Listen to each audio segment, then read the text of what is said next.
Welcome back to the news at 10.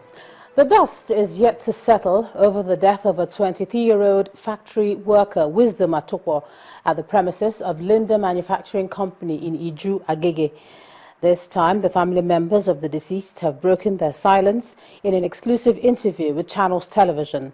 They expressed dismay at the way the situation is being handled by the company and promised to pursue the case until justice is done. On Wednesday, 24th of September, this young man went to work but never returned home. After a search party was organized for him, his lifeless body was discovered within the premises of the organization where he worked. This sparked a series of protests by some members of the organization who also complained of inhuman treatment they suffer in the hands of their employers. I was coughing out blood like this. I told them to give me permission. They did not give me permission, so I had to resign. Since then, the Lagos state government has ordered the closure of the factory in spite of the defense put up by the company's management. Whilst grieving the demise of their brother, the family members have opened up on the sad experience. I smelled serious foul play. Serious foul play. Considering the fact that the guy was not sick, was not ill. He resumed work on the said day. He worked until break time, went for break like all of his colleagues, and never resumed back after break. Even the day my family visited the factory, none of them even came out to see them. They didn't come out to give them audience. They didn't even come to, console them.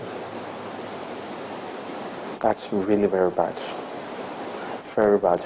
Just yesterday, I learned they sent certain amount of money, certain things like some of the things they feel they should do for the family, which did not really go down well with us. And we felt, when I told some of my senior uncles, they felt it was a very big slap to the face. That such a promising young child would just be cut off in its prime. And we are demanding for justice. If not for my madam that I worked with, and who interceded and called this lawyer, and they spoke to the policeman that is the Pennsylvania police station, and they almost detained me even when they noticed that I was grieved that my brother just died. Almost not up to like 3 hours. They almost detained me. Even as a matter of fact, they said that I'm going to sleep there. The damage is done and a vacuum created. Their only choice is to face what confronts them and hope that the healing process would also present them the result they desire.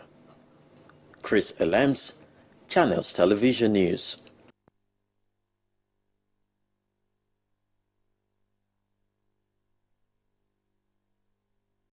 First Bank.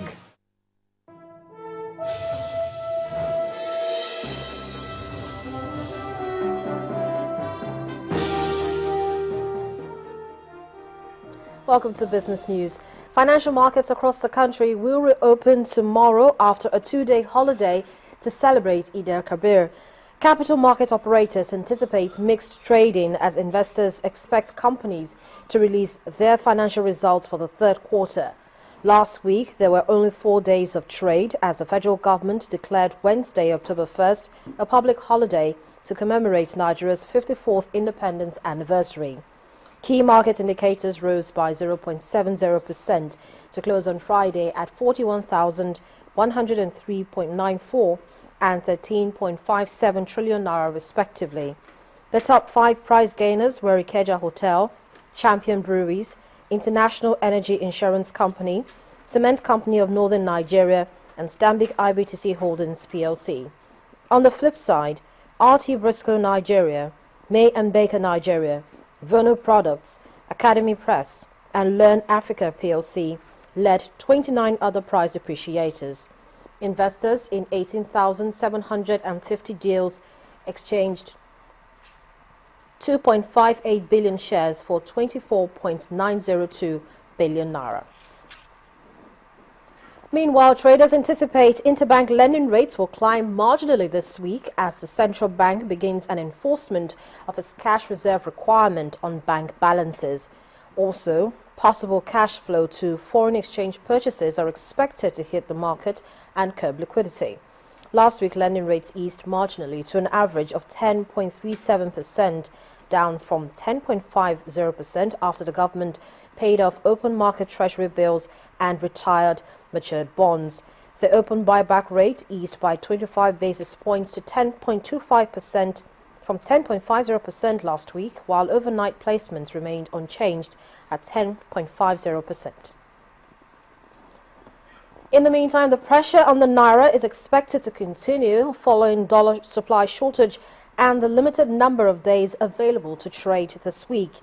Traders are anticipating the central bank will sustain the $500 million offered at the retail Dutch auction system last week to cushion the effect of the demand pressure on the foreign exchange in the coming days.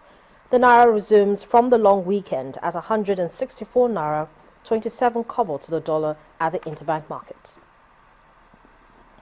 Well, land titling remains a major solution to one of the many challenges faced by practitioners in the agriculture sector.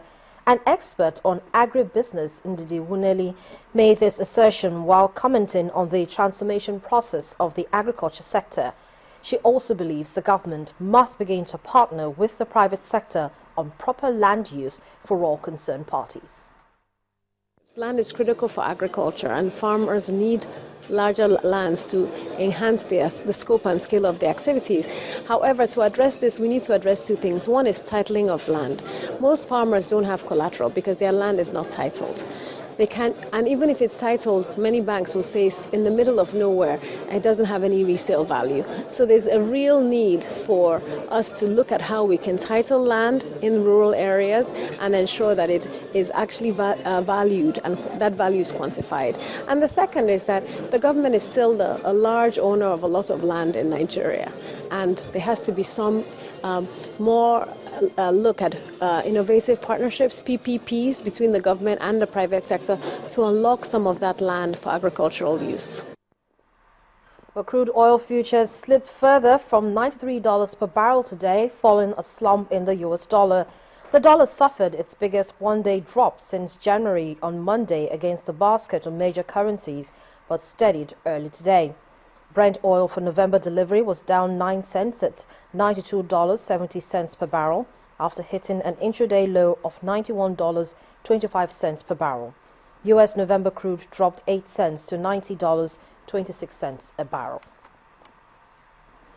Now, the International Monetary Fund says global recovery is weak and uneven, causing the agency to cut its forecast for economic growth for this year and next, but remains positive on the UK outlook. It's now forecasting a 3.3% growth this year, down from a forecast of 3.4%, and a 3.8% growth for next year against an earlier prediction of 4%. The IMF expects the UK economy to continue to grow strongly, maintaining its July forecast of 3.2% growth this year and 2.7% next year. It has also sharply upgraded its outlook for the U.S. this year by 0.5% to 2.2%, attributing the weakness to bad weather witnessed at the beginning of the year. That's it on Business News. The rest of the news at 10 continues in a moment.